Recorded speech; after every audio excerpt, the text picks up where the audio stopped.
Kagwapo, gusto mo bang matuto magkondisyon ng mga beta para sa breeding mo?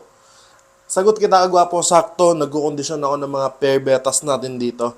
Tara, turuan ko kayo kung paano.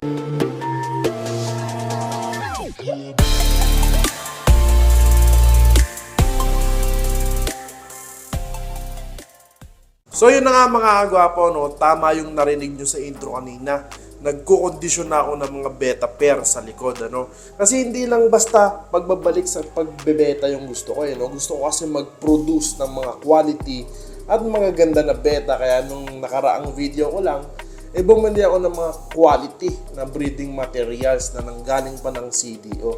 So yun na nga mga kagwapo, ituturo ko sa inyo, no, kung paano mag-kondisyon ng mga beta si Guapitos Aquatics. Ano bang hinihintay natin? Simulan na natin yan, kagwapo. So yun mga kagwapo, no, laging may kaakibat na tanong ang pagkukondisyon ng mga beta.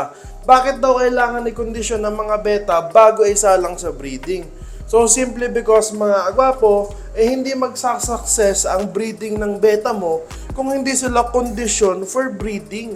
Parang ibang hayop lang din yan or tayo. Kung hindi tayo kondisyon para gawin yung isang bagay, tingin mo, magagawa mo. Ganun lang kadali yun, kagwapo. Kaya kung ako sa inyo, before kayo mag-start ng breeding ng beta, go for conditioning. Ito yung conditioning ni Guapito, kagwapo. Share ko sa inyo. So, ayun mga kagwapo, no?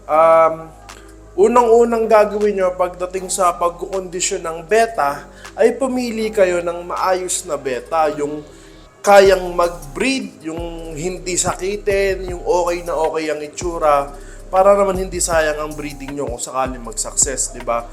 Selection lang, kumbaga, no? Para kung makapag-select ka ng maayos, makapag-breed ka ng maayos, nakapagpalabas ka, at kung mapalaki mo, magkaroon ka ng chances na makapagbenta or mag-groom, may mapipili ka sa breeding project mo, di ba? So, una-una ganon. Tsaka, i-check mo rin kung lalaki or babae yung mga beta na kinokondisyon mo. Siyempre, because mahirap naman mag-breed siguro kung parehas lalaki at parehas babae. Hindi ka makakapagpadami pagka ganon.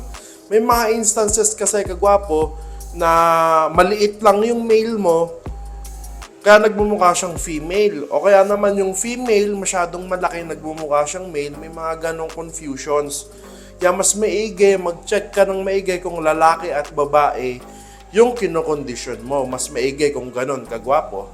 So ito, kagwapo, hindi naman to sobrang importante, no? Ipo-point out ko na rin para at least aware kayo.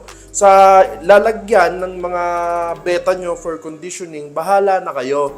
It's either beta tank kayo or MP cut bottles or plastic bottles or kung anong meron kayo, walang problema yon. Ako, share ko sa inyo, ito yung lalagyan ng mga beta na kinokondisyon ko. So, plastic na food container. So, pinili ko kasi yung plastic na food container kasi masyadong malamig dito sa lugar namin, dito sa May Silang. So, pagkagabi masyado talagang malamig, and for me, na-observe ko lang na pagka glass kasi or aquarium yung kinalalagyan ng mga beta ko, ang dali nilang magkasakit kasi mabilis lumamig ang aquarium. Totoo yan, lalo na pag malamig yung panahon. Compared sa mga plastic na container. So, for me, mas kahit pa paano, may konting tulong yon. Kaya mas pinili ko na plastic food container yung gamitin ko sa mga kinokondisyon ko na beta. So ayun, kagwapo, no, pagdating naman sa tubig ng mga beta na kinokondisyon nyo, ay hindi rin naman ganun kahirap, no? Yung iba, normal na tubig lang, wala namang problema doon, okay yun. But for me, ang ginagamit ko is naglalagay ako ng talisay sa mga tubig ng beta ko. Kung makikita nyo sa video, nakatalisay yan, mga yan. Bakit? Anong reason bakit ako naglalagay ng talisay sa mga beta ko? Simply because nai-imitate yung natural habitat ng mga beta, kasi yung mga beta kasi nasa maliliit na small bodies of water lang yan sila. May mga paddles lang yan, tapos nahuhulugan ng mga tuyong dahon galing sa mga puno, tapos yun yung nagre-release ng tannins, kaya nagiging medyo brownish yung kulay ng tubig, no? Kumbaga, dahil ginaya natin yung natural habitat ng mga beta, kumbaga bumabalik yung natural instinct nila na pag nandun sila, ganun yung kondisyon ng tubig, nabubuhay yung instinct nila na mag-reproduce sila. Parang nasa wild lang, no? Kumbaga, hinihikayat ko silang magparami. No? Which is, for me, malaking bagay yun kasi way back 2018 or 2019, ganun-ganun na talaga yung style ko. Pagdating sa tubig, I use talisay para lang makondisyon ng maayos yung mga betas ko. And most naman ng breeding projects ko na nagsasucess, tingin ko malaking bagay talaga yung paggamit ng talisay sa tubig. Ngayon, it's up to you kung gagamit ka ng mga multivitamins or any water conditioners na tingin mo makakatulong. Malaking bagay yun. For me, kung meron lang akong choice or gusto kong sumubok ng mga multivitamins, why not, di ba? Pero for now, wala. Naka-natural lang tayo. Nakatalisay lang talaga. Sa water change pala mga kagwapo, regular water change lang every 3 days. Nasa 10 to 20% water change lang ako. Tapos, ano lang, dagdag bawas, ganun. Medyo minimal lang yung stress para hindi na sila ma-stress masyado. Again, nasa conditioning phase tayo. Ayaw natin sila ma-stress ng todo. So yun mga kagwapo, no, pag-uusapan natin ngayon yung pagkain ng mga kinukondisyon natin na beta. Ano ba yung magandang pagkain na ibigay sa mga beta natin? Actually, mga kagwapo, proven and tested na ng mga beta breeders mula noon ang live foods, no? Kaya lang, wala naman akong access sa maayos na live foods like Tubifex, Dapnia. So, ang ginagamit ko ngayon is ito, Beta Pro Shrimp Patties, no? Medyo may kamahalan lang siya. Ayun yung tsura niya. Dito sponsored pero share ko na lang din kasi napakaayos na beta pellets na to. And again, ang pagpapakain ng pellets sa beta medyo challenging, lalo na pag lumaki sila ng live foods. No, so, simula nagpakain ako nito, okay na okay, hindi ako nagkaroon ng problema. So, ito yung gamit ko sa yung mga pang-alaga ko lang na beta, as well as sa mga kinokondisyon ko kasi nakalagay naman dito is organic at saka mataas yung protein content niya. So, yun naman ang kailangan natin. Pagdating sa conditioning, kailangan natin magbigay ng mga high in protein na pagkain para madaming ma-produce na eggs si female beta. No? So, again, wala akong access sa Tubifex and Dapnia, kaya ito lang muna yung ginagamit ko for now. And for me, napapansin ko naman, nagpo-produce naman ng eggs yung mga betas ko, kaya okay lang sa akin to kagwapo. So yun kagwapo, no, isa rin sa mahalaga pagdating sa conditioning is yung flaring, no. So familiar naman siguro kayo sa flaring, pero kung hindi, paliwanag ko na rin para sa mga newbies dyan. Yung flaring, ito yung way ng na ginagawa ng mga beta breeders, beta keepers, kung saan pinagkikita natin yung mga beta, no. So kasi ang mga beta hindi pwedeng magkakitaan yan 24/7, lalo na pagka naka-jarring na. Simply because nakaka-stress yun sa kanila kasi again, medyo aggressive yung behavior niya. So kung 24/7 niya nakikita yung nasa kabilang lalagyan, nakaka-stress yun. Kaya naglalagay tayo ng mga harang, no. So tatanggalin lang natin yung harang para magkakitaan for about 5 to 10 minutes, and yun yung tinatawag na flaring, no. Pagdating naman sa conditioning, ang flaring natin, around 5 minutes to 15 minutes lang din yung ginagawa ko. Pero, kung sino yung ka-pair ng beta na yun, yun lang yung nakikita niya for about doon sa conditioning time nila. Walang nakikitang ibang beta yun, kundi yung kapares niya lang na beta. Kailangan magkaroon sila ng time na makilala yung isa't isa. Kailangan magkaroon sila ng time na maging anong tawag doon, komportable sa isa't isa, no. Katagalan kasi umu-okay yan kagwapo, which is very important para sa akin. So ayun kagwapo, no, yun lang naman yung tips, yun lang naman yung mga ginagawa ko in terms of conditioning ng mga betas ko. Napakasimple lang kung tutusin, pero matetest yung patience mo dito kasi may tanong lagi dyan, gaano ba dapat katagal i-condition ng mga beta pair, no. For me kasi hindi yan yung pagkondisyon, hindi lang yan araw, isang linggo, pwede pa. But for me, 1 week to 2 weeks ang conditioning ng mga beta pair para masabing okay sila.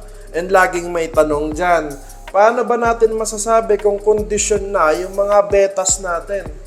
Ito mga agwapa, based lang din naman sa akin to, based experience ko, observation ko. since way back 2018 pa, no? For me, masasabi ko na kondisyon ng isang male beta pag gumagawa na siya ng bubble nest. Yun yung pinaka-basic indication na kondisyon siya. Pero hindi lang dapat yun, no? Kasi,